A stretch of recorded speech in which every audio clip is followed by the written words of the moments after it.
You are listening to WXRWLP Milwaukee on 104.1 FM and on riverwestradio.com everywhere. Now you can also listen by telling your smart speaker to play River West Radio. Support for this program comes from Collectivo Coffee and Troubadour Bakery, makers of artisan breads and scratch-baked goodies. Visitors to Collectivo's Bayview Cafe can look in on Troubadour Bakers as they prepare breads and cafe favorites daily. More info is at collectivocoffee.com. It's Cinema Fireside. Thanks for listening in for sure. We have surprise guest on stage for sure. It had no clue the dude was coming in, but so that's a trip. But life's a trip too. And listeners, thanks for listening in. If you're listening live, in Milwaukee it rained like a monsoon. It was very, very hot, sunny, and humid today, and then the rains came, and so it was pretty cool though, for sure. So yeah, again, listeners, thanks for listening in. We're gonna cut to our special guest for sure. Right now, I got his mic cut, and then I'm gonna obviously signal when my man comes up, and so on and so forth. So this weekend we went to Green Lake, Wisconsin, a great resort town, for the Freeland Film Festival. My daughter, Dawn, is the festival producer. I was one of the two jurors for the features, and in doing the jury duty, so to speak, I got to see about, I don't know, around 8-9 films or so, and it's very interesting because when you're actually paying attention and cognizant of things, you absorb them, and they are the real reality, and these films took place across the world. Most were documentaries. I think one was a feature.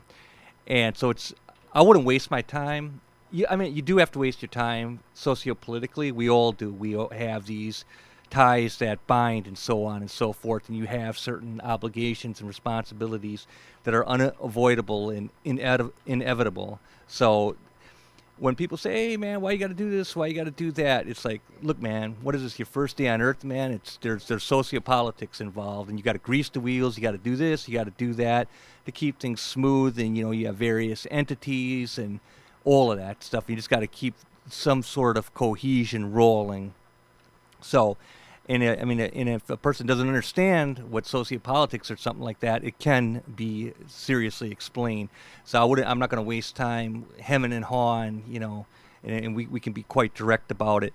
But anyway, so Green Lake is this resort town, very immaculate, very beautiful, and it's always and we had a nice place by the lake, and I don't think there was really time for reading and writing. It just didn't seem to work out. Got some writing done, and we went to film, put the camera on the tripod, faced the water, just wasn't feeling it, just flatlining. And once we took a drive to go around the lake, and we kind of went off the lake, and I said, hey, come back, we'll park. And that's when things started to get good, that the spiritual connection started to happen, because the shot started to make sense, and it's for our summer film. So it's that spiritual connection, that physiological spark that exists, that begins to exist, and then permeate your soul, your intellect, and all of that, and then you feel one with the world. But if you're just listening to people talk and this and that, it's like hell on earth. Actually, it's a waste of time, puts you in the grave early, does zero to further the narrative. So the winner that we picked was Awake, a Dream from Standing Rock. I was at Flores White Bull or something, or she won. She's a great spirit, and I don't have I've got notes here, there, everywhere, but she's a very, very good spirit. She took, Flores White Bull was the subject, and the writer or co-writer, okay, my man, was there to get the award. She rightfully deserved it. The film rightfully deserved it, and so that was a great honor. But I wanted to take a photo with her, and as usual, I should have stepped it up, said nope. Hey, let's take this photo. But she was ushered out, and But anyway, you win some, you lose some, and I just wanted to take a photo because she's a good spirit, and that would have been a good photo.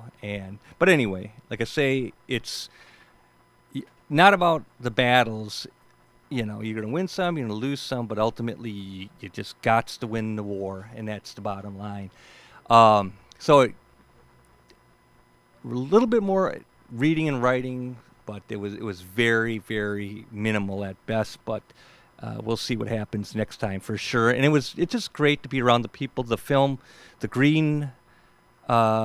Freeland Film Festival was a success. There was a real vitality in the town. The people showed up. There was energy. There was enthusiasm.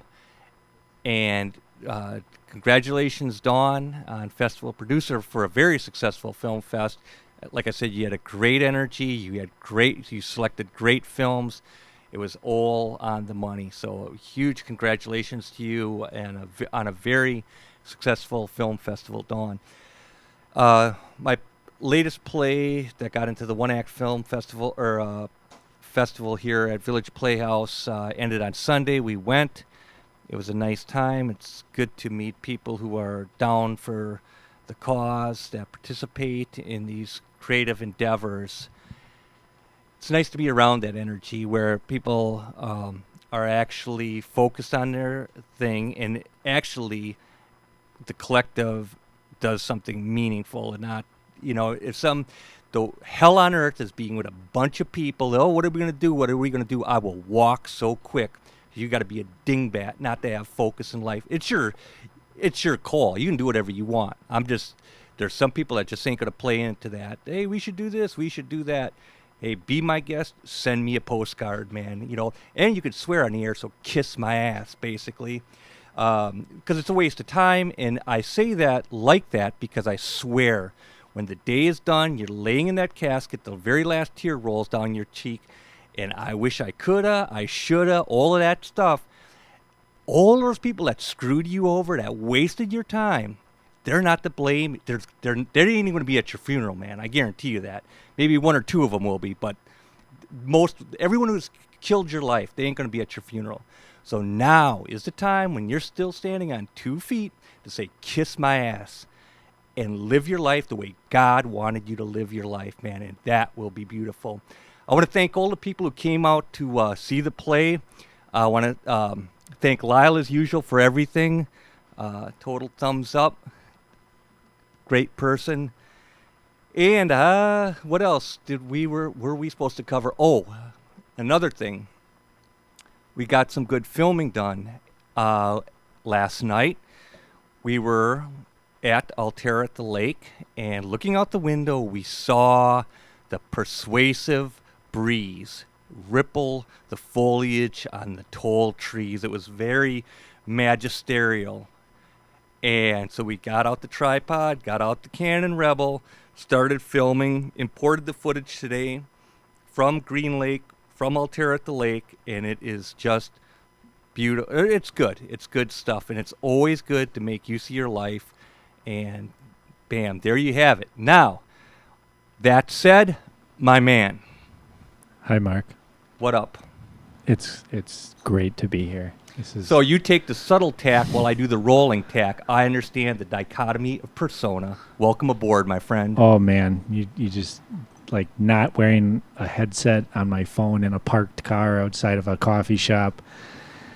This is really cool. This is, like, Mondays are always, like, this busy, hectic, crazy, like, try to get everything done and make everyone happy and not, like, screw up any obligations or like, and there's always extra ones that come up last minute. Like there's additions to the ones that have already been committed to. So there's usually like, hey, you need to go here and clean this. And then after that, you got to go weed that. And then after that, you got to stop by here. And then you got to go pick this up. And then we get to just do the usual stuff that we need to do on Mondays, none of which is like mental health stuff to like stay sane. It's like, no, we need to do this so we can function for the rest of the week. And then 6 o'clock rolls around, 6:30 rolls around, and it's like, yeah, I got to go park the car in a parking lot and run the circulatory AC and get my notes out and talk very loudly into a car by myself for an hour. And as people walk by, there are a few of these familiar faces that I've begun to see that just don't like, they find it amusing. Some people have begun like they used to take notice. Now they don't care. And then of course there's always like the random stranger that's like, what is going on here? But Mark, yeah, it's a great pleasure to be here with the headphones on and the just in the mic in the studio in the city with the people and the faces and the vibe. And it's Milwaukee, and it's very gray and very cold. And it's this welcome. If you're listening live, I may add. It's very it's this very welcome, hushed humidity that isn't the usual like loud, buttery, big, bold, overwhelming smorgasbord of sausage and cheese that it can be at times. So it's just very welcome right now, this change of pace to like out of the usual summer, the overwhelming summer heat. So very cool. That rain was very welcome today. And it made me think about like some films that use rain really well, like not like the average film where it's like, oh, the emotional climax of the film just happens to coincide with rain. But there's handfuls of films that just use rain in this very sort of offhanded way in the middle of a scene. Sometimes independent films where they just it happened to rain that day, so they film it, and it adds a component. Sometimes it seems like it was scripted that way because it is so essential to the component of the film or of the texture of the mood. And other times it just seems to be just like life. Sometimes it just rains when you least expect it to, or when it just happens. Life just goes on. So really cool stuff there. But man, summer has offered some unique little offerings at the theater already. Unexpectedly too, in some cases. Sometimes you'll read about movies at these festivals, Sundance, Telluride, Toronto, Cannes, and you'll hear about, and I try to avoid trailers as much as possible. Almost exclusively, the only time I see trailers for films is if I'm at the theater and they happen to run before the film that I'm there to watch at that theater, whatever that theater is running a trailer for. If I'm there, I see it. I don't seek trailers out. I don't want to see trailers. I've decided that trailers actually impede on that first viewing, that essential and usually that only first viewing. They change the way that I've scoped a character out. They've changed the way that I've thought about the film already, and they've created a whole other film in my mind that doesn't exist. And that can usually only lead to some sort of disappointment or overachievement or something. It is not the film that I'm going to see. And if you read about movies and you anticipate films and you follow like independent films or mainstream films or whatever, there's already this film that exists in your mind before you see the actual film as it is.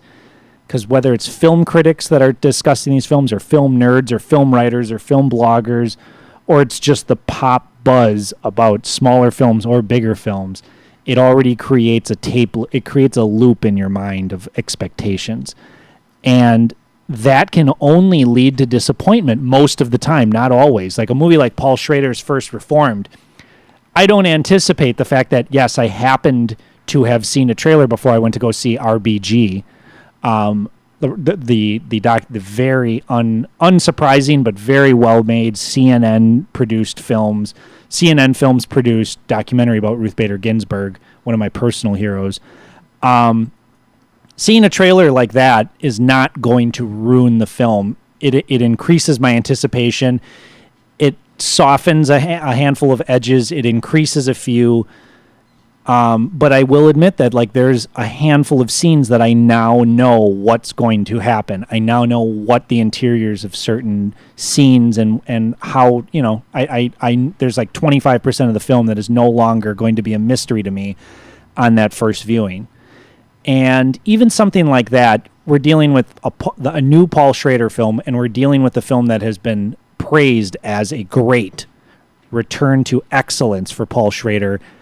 And not that he's ever left, but that this is like a great film. And that right there, even that type of anticipation of like, oh, this is an exceptional Paul Schrader film, that kind of coverage can lead to a different kind of disappointment that I'm starting to learn that even that can be as dangerous as watching these trailers, watching all this coverage, listening to too many interviews. Okay, my man, that's a good point. So here's the deal with the Paul Schrader situation is that he must have the company that did the film, I think it's A24, they did their job with publicity and that because they got good coverage in the film journals. This is all very.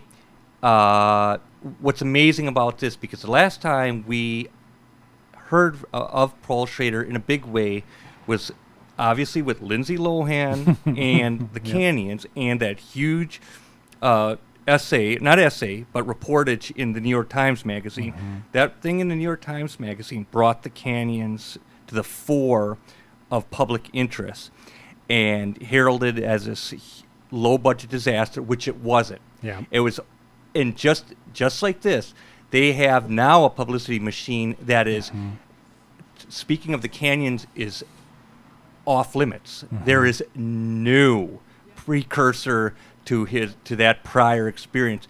Usually what the press will do is use the most dynamic dichotomy, the most flamboyant juxtaposition that they can to match a return to form from the disaster, the Phoenix Rising. A24 or something must have put a halt to that and said, you can do this and you can do that, but do not mention the Canyons. That will not be a reference point. This is a new day. And so now... Taxi Driver is the reference point that including NPR, every reference point that's being made, and A24 and the companies... Well, whatever A24 did, they put the brakes on comparing the Canyons to that. So to them, that did not exist. They're an excellent mini studio, much in the vein of the old Lionsgate, of what Lionsgate was, I'd say, about 10, 12 years ago. Very much in the vein of what Artisan Entertainment could have been in the late 90s and the early 2000s.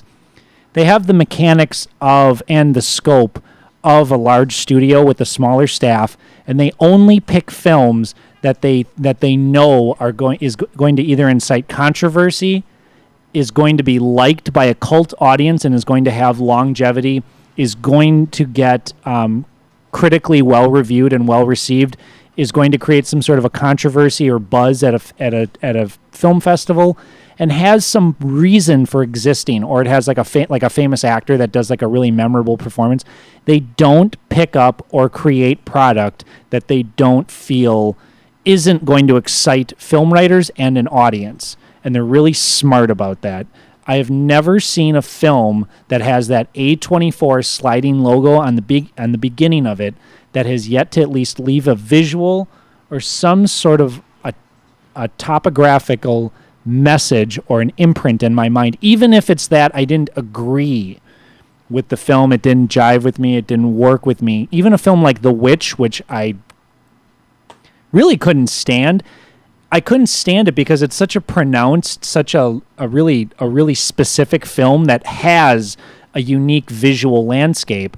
I just didn't agree or enjoy the tone of the film, nor did I find it sophisticated, nor did I find it meaningful. It didn't go anywhere except that it wanted to be it wanted to be an obtuse, difficult horror film for a mainstream horror audience, and it wanted to sort of beguile and entrance people in very much the same way that The Shining did, except with The Shining you're dealing with a master filmmaker. In the case of The Witch, you're not.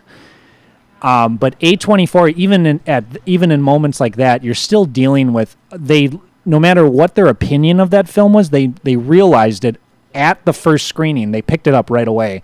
That here is a film that is undeniably memorable. It's visual, it's stark, it's intense. People are either going to love this or they're going to hate it. And that is the kind of product they want to. And they've been making a killer profit on a small scale. I don't get too much into box office numbers anymore, but I read an article recently about they're acquiring these films or making these films for like $2 million, $5 million, $10 million, and they're creating a superior product with a smaller budget. And these films are recouping their budget in the opening weekends. I mean, it takes weekends and weekends for the studio to actually get that money back because you're dealing with theaters taking in money, and then obviously there's other costs and advertising. But the three major horror films that the studio A24 has released It's their publicity machine that really has allowed those films to really get into that extra canon where people at work, where working class people are discussing these films, where not just film scholars or film people or academics are discussing them. Movies like It Comes at Night, The Witch, and Hereditary now. These are films I'd say that It Comes at Night and Hereditary are the two most talked about horror films that I've had people approach me with for discussion in several years, but I'd say since The Babadook. And I did see Hereditary in the theater, and it had a mixed reaction with the theater that we went to. We saw it in a downtown Kansas City theater. My girlfriend and I had very divisive feelings on it, but we both inarguably were very impressed with just the construction of the visual language of the film we watched. It's undeniably a work of art. It's undeniably worth watching.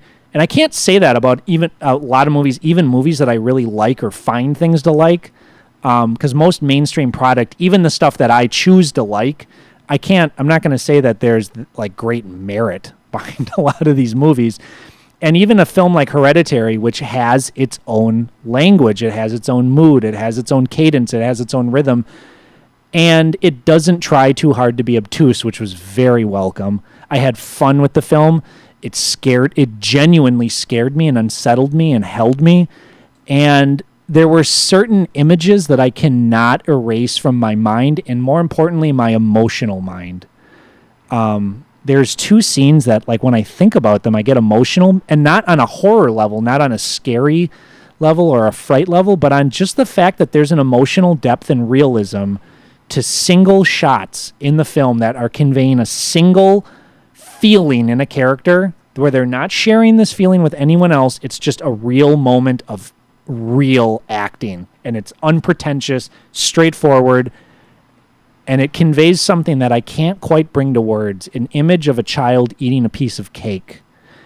And there was something just so profoundly moving about it that it just felt like it was this real cinematic moment. And it's just this offhand moment in the film, but it's among many moments in the film that stuck out. And as a horror film, as the final product, it's silly. It's kind of stupid. It's absurd. It tries to be logical at times, and then it throws this logic, and it's like, no, this is actually just a silly horror film. Don't worry. We know how over the top and how absurd this all is. There's obvious references and homages to other horror films that it's taking cues from, some more loudly than others. I'd say Cabin by the Woods, Rosemary's Baby, The Shining, a handful of others. The films of Roman Polanski, I would say, were probably a major influence. But more than anything, I was just struck that I was like held in the film's grace, as much as I didn't like it at times. Yeah, that's something to be checked out. Potentially, that would be cool to see. Definitely. Yeah, I mean, you obviously you go to a lot more films than I do, and a chance of on this side seeing a film is about like once every 2 or 3 months. But I think that's definitely something to check out based on that, and First Reform. But we'll see. You know, the chances are probably about like 30, 20, 25, 30%, man. But you're saying a lot of interesting things, Gabe, that are of interest, and like you say, the emotional quality of just the individual shots and so on and so forth, without the velocity of montage getting to that emotional apex. So that's interesting when you say that. It's really sparsely edited too. It's one of those films that reminds me kind of some of the good editing that I saw in the late 90s and the early 2000s, where they were getting away from fast editing, where it was just a use of an interesting 4-shot format of a scene, a low angle, a high angle, and then 2 mediums, maybe a wide. And they just are trying to convey the film as fluently and as potently to the audience as possible, with as little interference, but also, some stylization. Steven Soderbergh and Michael Mann are maybe the 2 best directors of that era that conveyed a sense of momentum, motion, and fluidity, but also allowing restraint and candor and intelligence, emotional acting intelligence to come through first and foremost, where that's the driving force. A movie like The Insider, The fact that that Disney produced The Insider through Touchstone Pictures, of course, let's not get crazy here, Right. but Walt Disney Pictures did make The Insider under a different moniker. In a roundabout way. And you watch a movie like The Insider, and like this, there was like dozens of millions of dollars that were put at this movie because that was a mainstream type of Academy film for a while, when after that second or third wave of the independent film movement, stuff like that, where mainstream independent auteurs were sort of allowed to make films like that for Soderbergh, Michael Mann, on and on. But when I see a film that takes its time, where there's like intense things, emotional and visually intense things going on, and they just have to execute the shots well to convey it correctly to the audience or to increase the suspense. Hitchcock didn't use a million angles and a million shots in his most suspenseful, fastest sequences. The shower scene in Psycho is an anomaly. It's an exception, and it was an experiment. And it was a successful, interesting experiment, but it was not his common foray. It was something that he thought about long and hard. And, I don't think most directors and editors are putting that kind of time and continuum and patience into their sequences when they're throwing hundreds of cuts together, hundreds of shots together. So I think using less cuts, less edits, and getting the most amount of important information across. There's a sequence in Hereditary that I think most directors would have used 2 to 3 times as many shots. I don't want to necessarily call it a car chase because that's incorrect. It's much more meaningful than that, and it's much more terrifying than that. And it's not supernatural. It's not like some boogeyman. It's just a real terror that affects real people, and it's a real situation. And the fact that I think everyone in the theater can know of someone who probably had dealt with this issue at some point, the reason they had to drive extremely fast from point A to point B. And so that kind of real terror, that tangible real-life terror, it was palatable in the theater. And there's just a quick sequence within that sequence that something happens in a matter of 2 seconds, and all of a sudden there is a succession of 4 quick shots, and everyone in the audience knew exactly what happened. It was concise, it was straightforward, and no one breathed for like 30 seconds after that 4th cut. This is exciting, Gabe, what you're telling us. Again, like I say, hopefully that film can be seen, and we'll join the ranks of your enthusiasm. It's worth seeing. If anything, Mark, there's 5 scenes in the film that are worth seeing for that. That's a lot of scenes worth seeing. I mean, I'd say about half the film the film is divided right down the middle into 2 different movies that sort of jump back and forth between the 2 films. There's one very interesting, very strange horror film that gets so absurd in the last 1/5 of the film that you're either going to be enjoying it because it's just so silly and ridiculous and funny. Another thing that I have to point out about this film is that I couldn't tell when the director was going for black comedy or horror, and that is such a compliment. I couldn't tell when he wanted the audience to laugh or not because it's so jet pitch black. And that is my favorite kind of of ethos in a film, is just that almost Scandinavian, Russian, Eastern European sensibility at life of well, we're all going to die. I mean, yeah. And that's good news, though, because once you realize that, then you start living. Yeah, and the fact of the matter was I was the only person in the theater laughing through most of the scenes that I've thought. You were an anomaly. I was like, I'm sorry, this is pretty obviously hilarious here. This is, and I wasn't trying to ruin anyone else's experience, but I was just having such a good time with how absurd so many of the visuals were that I was like, how is no one else thinking that this is hilarious? This is hilarious. And I don't know if it's that I was watching it with a very young, very uneducated audience, which that was part of it, I think. And I think the other part was that a lot of the audience was scared out of their wits. And that they because there was a lot of tension. But one thing that I like about A24 films, and I just found this out in the same article that was talking about their box office and receipts, is that they have the lowest cinema score cumulatively of any major film studio, which I just think is so so telling and so awesome because they concisely put out films that are worth watching, that are at the very least critically acclaimed for a reason. They're just a quality product. They put out a quality product that's thoughtful and meaningful, and just I, on average, enjoy their films a lot. I come away with something from all their movies. And the fact that their average cinema score is a D+ or a C-, it just is like, well, of course, like the Da Vinci Code was the highest grossing film of 2006. Transformers: The Dark of the Moon was the highest grossing film of I'm sorry, The Revenge of the Fallen was the highest grossing film of 2009.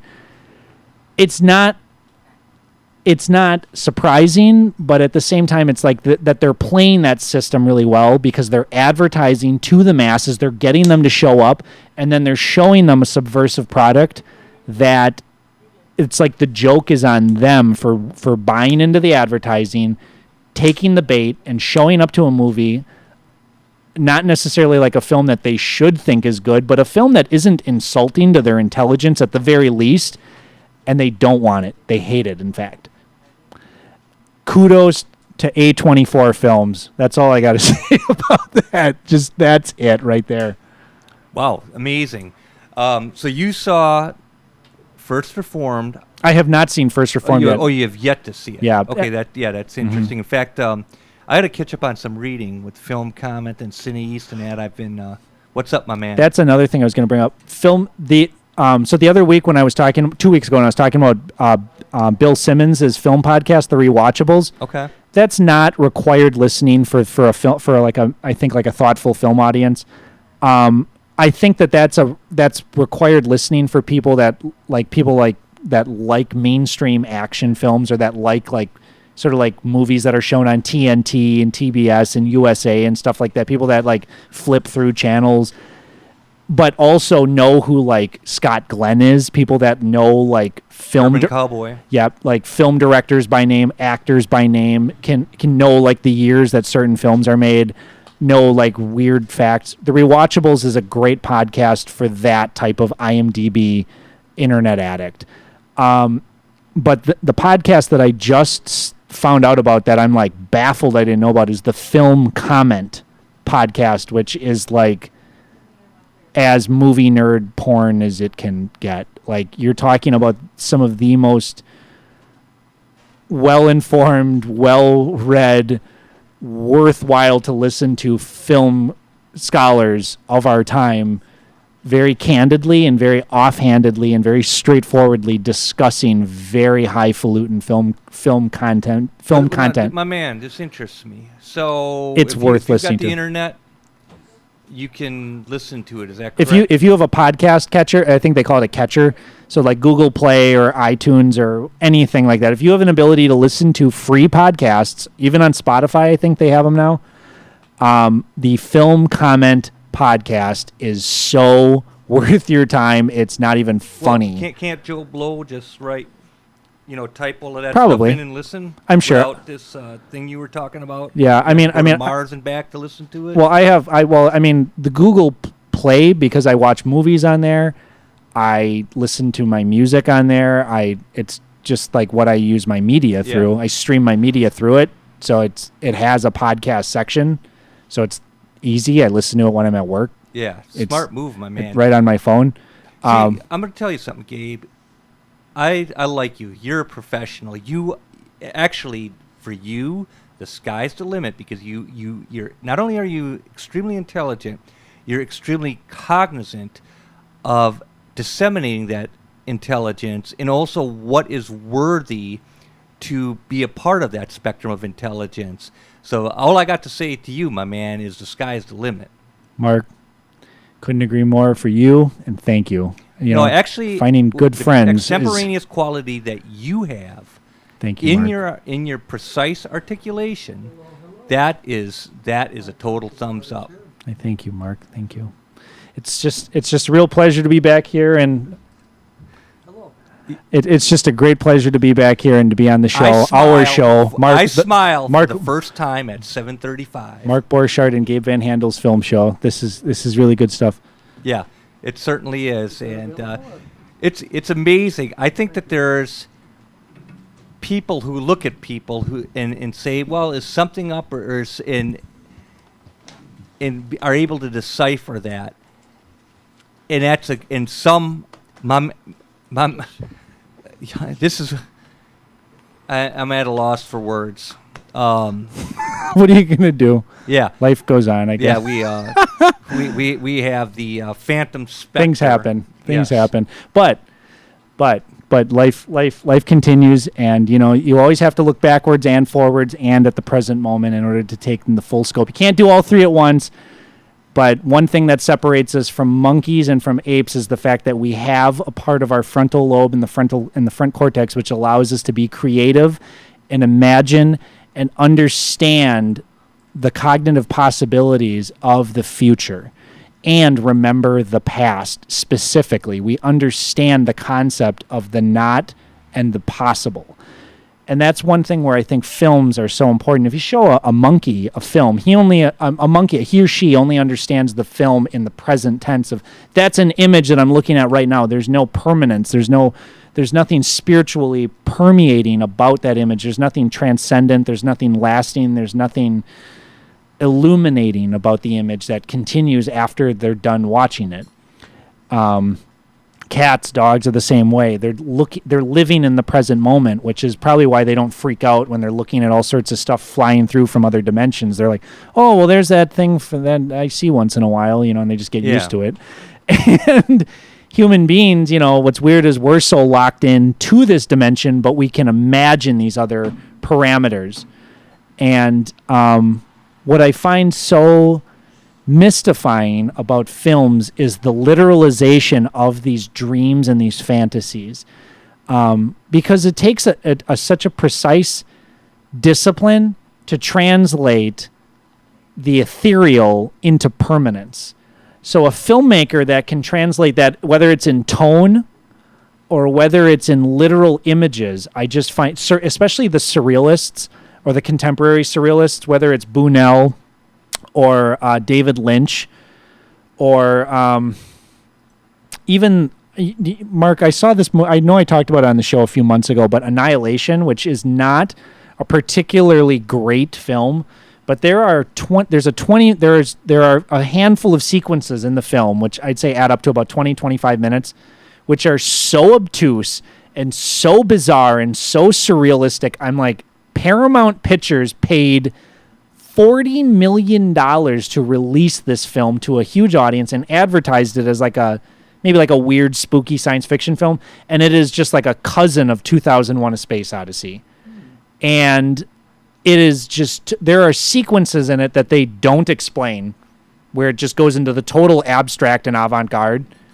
Not in terms of the filmmaker speaking directly to the audience, but the filmmaker relaying a story through abstract visuals to the audience that means something in the context of the story that he doesn't bother to explain, because he's like, well, whatever, figure it out, I guess. Or it's just his version of telling the story. And the realization of the specificity of frame by frame, those images just baffle me, because it's something that I've come to peace that it's just not what I'm meant to do. And I've wanted to do. What are you not meant to do? I'm not meant to be that type of filmmaker. Okay. I'm just not. So appreciating the art and the work of other people, putting my time and effort into really appreciating the good when it's there, and even realizing the bad when it's bad. Being a film scholar and doing my work as a writer, as an analytical critic, and maybe as a fiction writer again down the road. But I've taken mostly the breaks on fiction, because I'm putting time and effort into something that can be better spent elsewhere, where I can find my creative voice, even if it isn't assessing the work of other people, or the literature of other people.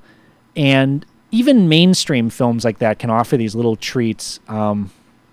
There's just no shortage of it. And there's just like Mark, you always bring up films from these avant-garde or surrealist films from decades past. Not surrealist, but experimental narratives from decades past. Right, and that experimental just means leaving the strictures of the known template of narrative. Mm-hmm.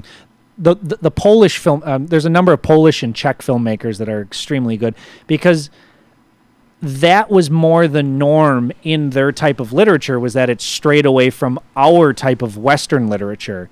Their norms of storytelling are very different from our norms of storytelling, and their acclaimed works of storytelling are very different from ours. So the structure to us feels very abstract and very avant-garde or very obtuse or challenging, when actually that's just like the Russian people and the Eastern Europeans they don't smile a whole lot. I was actually just listening to an article on NPR with my girlfriend the other week where they were talking about being in Moscow and how if you smile, you'll get arrested. If you're walking around, I'm going to be a free man with the kind of smile that people walk around with over here, right? People will think that you're being suspicious or acting weird or that you're crazy. And so there's just a different sensibility. And I got to say, Mark, like as much as like I try to be a positive, happy, upbeat, outgoing person, I find that kind of stuff so refreshing because I relate to it more than I do anything that I think is charming or upbeat or like happy. A movie like Loveless, which was the Russian nominee for Best Foreign Film last year, which was made by the gentleman that made Leviathan back in 2014. Okay. Just a serious, dark, brooding, unsentimental, unforgiving, mercilessly great film that just says it like it is and lays it out and doesn't care whether you cry or not. Okay, I loved it. What's the name of the film? Loveless. Loveless. Nalyubov. Remind us. Nalyubov. Nice. And oh man, I watched it with my girlfriend, and both of us at the end were just like, that is a movie. That is a film. That was worth watching. And it has all the makings of like a soap opera in its means. It's a Russian film about Russian people and the creeping influence of Westernism, of the way that technology has influenced and changed and has sort of westernized these people in Russia. And there's sort of this unspoken undercurrent of Americanism or of Westernism underneath everything. And there's also this universal factor of how we relate to each other. But the fact that it's shown through the lens of the Russian people point out certain specifics about who we are as human beings in this technological age that I think if it was made in the West, it wouldn't have been so glaring, and it wouldn't have been so subterranean or unspoken, because there's layers to their type of psychology, above ground psychology, that we don't have, that come out more artistically and just create a more artful experience. And it's like many of the great films of the pre-communist and post-communist era in Eastern Europe and in Russia. Procedure is just such a weird part of the art of the storytelling in many of these films. Just the means of people doing their jobs and trying to not get fired, and also like have the creeping vices of their personal lives slip in, and the way that their personal interactions are weaving this narrative of who they are and who they're pretending to be and what their real end game is. I was so entranced by this film at the end. I just did not want, and most of it is just this silent procedural of people doing their jobs, and I was just in heaven. Let me do a quick quiz. What's the name of the film that you're going to remind me of? Thank you. Loveless. Do that for real? Not a game? It's Okay, super thanks. cool. Yeah. People listening, yeah, it's just another one of those. It's the foreign film that gets nominated that I think most people are if you're going to watch the 5 films that are nominated for Best Foreign Film, it's the one that's like undeniably the one that rises above the rest, not the one that wins the Best Foreign Film Oscar, not A Fantastic Woman, which is a very nice, very well-meaning, very loudly liberal film, which I don't have anything against that political affiliation. I align myself with the left, but my God, did that film annoy me. Just annoy me to all ends. And if I had to pick what was the least interesting film, I would say that's probably second to last. of the bunch that was selected. It was selected for political reasons, which is fine. The Academy Awards is all about politics, politics within the film community, and that's just, that's kind of the way it goes. So I guess you can't really expect anything there. And no one's opinion, no individual's opinion is going to be like, well, this is what it clearly should be. So that's just silly as well. But man, watching a movie like Loveless, I'm just like, I'm down with telling my library assistant to Leviathan too from 2014 is a great film. Very brooding, very serious. Yeah, I'll get on the horn and call up the library and have them. I'll actually write it down too. No offense on my left. I fully trust you 100%. But since I got a pen and piece of paper, I'm aware of Leviathan and then Loveless. I will be done, man. So, Mark, I got to ask you. So I finally got around to finishing and watching Smokey and the Bandit because sweet. Well, you've brought up.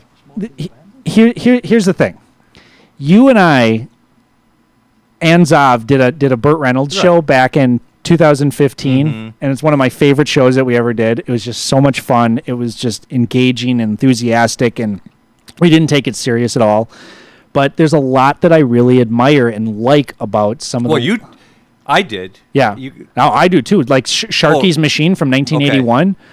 Like, I love that film. It's one of my favorite police procedurals from the 1980s because it's just totally silly. It's completely absurd. And it's one of those, like, Orion Pictures films that just has, like, the right confluence of tone. It has, like, it has enough weird, random, seriously, like, it has enough weird, random scenes that they actually execute in this really beautiful manner. But then there's also just this stuff where it's like, yeah, this is a Burt Reynolds film about a cop named Sharky. Hunting down a crazed drug-addled lunatic killer. So, you take that for what it is. It's, that is definitely not a film that rises above 3 stars, maybe at the max on a really happy, good day. So I've watched parts of Smokey and the Bandit over the years. I've seen moments of it, and my dad put this label on it when I was a child that it's the dumbest film he's ever seen. It's the worst movie ever made, and that no one, even people that love it, should ever have to watch it. That the human race is actually dumber for it existing than it not. So I never watched Smokey and the Bandit because I used to take my dad's word a little more literally than in some. But the thing is my dad has mostly really good taste. He has this sort of streamlined dad. He has this good dad taste, knows what he likes what he likes, and he knows why he likes it, and he's not pretentious. And he's got really good taste in action films too. Dad, if you're listening, I love you. So I said I'm going to do it for cultural reasons. I'm going to watch Smokey and the Bandit. Man, what a great work of pure, unadulterated entertainment from 1977. It is one of the dumbest movies I have ever seen, but man, did I enjoy every second of that film. Jerry Reed's soundtrack just busting out of the speakers. That, man, he does Southern Nights with Glenn Campbell. It's die for. Oh man, just the scene with the convoy. The eastbound and down convoy scene where the truck drivers are riding the convoy and they're cheering and they're hiding Bandit from they're hiding Bandit from Smokey and just the steadfast, extremely efficient mainstream cinematography that's going on in that film, the proficiency of it, the lowest common the adherence and the strict adherence to the lowest common denominator values of country rural America, 1977. I loved it. I thought it was great. I thought it's everything about movie that you can get, not films, movie. It's movie culture. It's everything about that dream world that a 9-year-old has when a 9-year-old goes to the movies. Ben-Hur, 1959.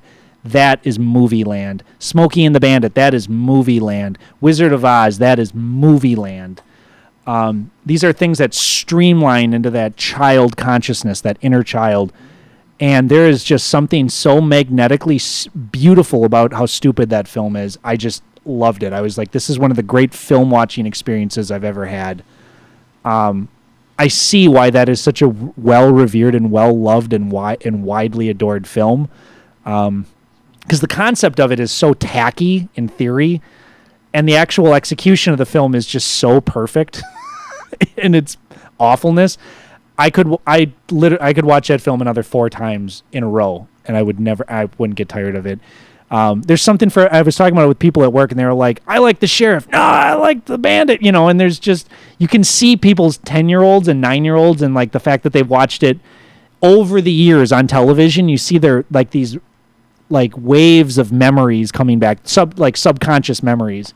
Super cool stuff, man. Yeah, there's a bookstore that's just been around like 35 years, and their time has come because of the ownership and so on and so forth. And I never even knew about this. A killer bookstore in Milwaukee, but it's in this hidden neighborhood. And for $1, I got Burt Reynolds.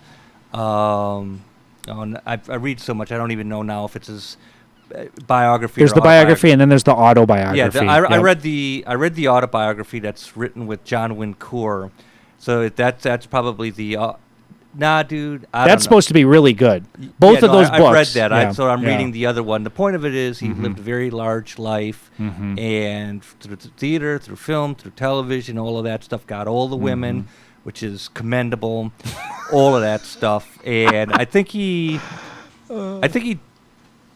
did okay, if I'm correct, with handling the money. He went bankrupt 20 years ago, but he's come back since. Okay, well then then it builds character. But anyway, he did. He was living his life, and that's also equally. Burt Reynolds is the man. I'm sorry, there's just no other way around it. He's the man. And it's those moments when he's like Harrison Ford, when the actual talent comes through. It's amazing because there really is talent there, but what he's known for is not being talented. What the mainstream public loves about him has nothing to do with why people love him. I'm sorry. The things that I revere most about Burt Reynolds and Harrison Ford, I think, have very little to do with the wider acclamation of why they're beloved. But those reasons that those actors are beloved are equally as interesting and equally as resonant as anything in the higher acumen of this performance has some real depth and realism. The same thing could be said of like George Clooney or Brad Pitt, who both have become like really interesting actors later in life, but it was not necessary for them to be great actors early in their career when they simply had to be pretty. So I always find it interesting when these really like rugged machismo like these sex symbols, like people that literally are on the cover of People magazine as the sexiest man alive, when they actually become among the most interesting actors of a later generation. I just think it's super cool because it's unnecessary. They don't have to pursue that. And the fact that they have it within themselves to find that too. Brad Pitt has become a really interesting actor. George Clooney has finally become a good actor later in life. After years of just sort of dancing around one or two notes that he just does on replay, slightly different variations of the same note. There's actually something that has come out of that. And Burt Reynolds, I think, has qualities that he's not even aware of. That's what I find most interesting about him, are the ones that aren't intentional, that I think the camera just happens to capture at times. It only comes out for a few moments or a few minutes in a handful of films, but when it's there's just something really undeniably dynamic, super cool, and he's just the dude. He's just the man. Yeah, I got in. Well, it was of my time, but it's all for idiosyncratic reasons. I never saw it when it came out, or nothing like that. But it is summertime, and again, like I say, you think of The Road, and you could think of anywhere from Race with the Devil to The Vanishing Point to Two-Lane Blacktop, as we've always discussed, in Sugarland Express. That opening sequence in Lost Highway. Yeah, okay, that's a more contemporary take on The Road, and oddly enough, and I'm sure you have too, and I usually don't say I'm sure you have too, because generally you're 99% wrong most of the time, but I maybe I may be wrong again. Have you seen all of David Lynch's films? I have. Yeah, so I never, just out of, just there's not many, but it just so happened, if you name a feature film, dude, why don't you name the most obscurest one? Well, they're not, because they're all known. he's like, there's some television work that he did, and then It's there's gotta like be some featured, weird. dude. It can't be like, Okay. oh, David Lynch filmed 5 Seconds Yeah. of the Sun one morning. Have you seen that? It's like, no, dude, that's not a theatrical feature. I would have to say that the feature of his that is my least favorite, but is also the most interesting, is Blue Velvet. It's the film of his that I find the least amount of symbiosis with, but it's also the film that I think has endured the most critical acclaim and the most acumen. But I don't agree with most of the acumen that it's dude, that you know it's what accrued. what I think, first of all, when I'm looking at the clock, when there's people that you really dig. I really dig, like Polanski, Schrader, Herzog, Fassbinder, Wells. I'm totally down with them. So people like Lynch, they're just like secondary cousins in the distance. And I'm not asking you to agree. But all of his films to me are like these really bad TV shows. I'm not hoodwinked at all by David Lynch, but I am going to get Lynch on Lynch to read it, because I am interested in the way he thinks in that, but I'm just not going to be hoodwinked. It's visual masturbation at its best, it looks like, maybe. I'm thinking, like, is this dude for real? These films look like really bad 90s TV shows. I mean, is this like an effect? But you realize it's not effect. It's just it really appeals. It's kind of really. Yeah, it really appeals to a certain audience. Yeah. The way that Kubrick happens to appeal to a certain audience, which is a large audience, but it just taps into certain images and certain archetypes in people's subconscious, and it just doesn't do it for me a lot of the time.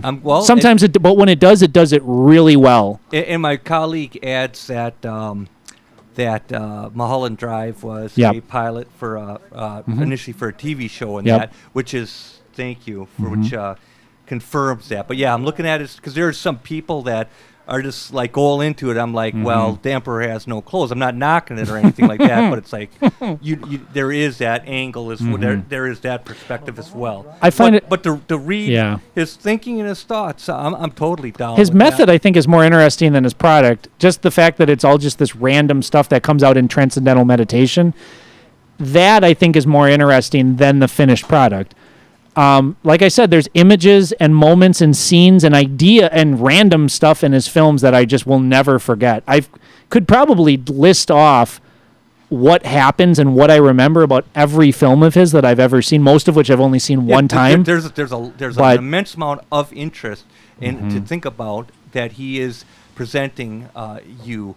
And I actually, Gabe, I want to say thank you. And again, because I'm looking at the clock, what a delight and a surprise, even though that I didn't physiologically articulate it because I had other things on my mind. And then there's the group dynamic, so on and so forth. So when I met you, it was just like a flatline experience. And it may have been different under different circumstances, but thank you. I love you. I love you thank too, Mark. you for being here. And Gabe Van Handel has taken the stage, and I had no foreknowledge of that whatsoever. All of a sudden I said, me and my friend here, or whatever, colleague, correct, approached. You getting kicks out of that? Okay. So, all right. What a weird way to end the show, man. What a weird way. So anyway, thanks everybody for listening in. What a extraordinary thing to have Gabe Van Handel live in person up on the stage. Incredible.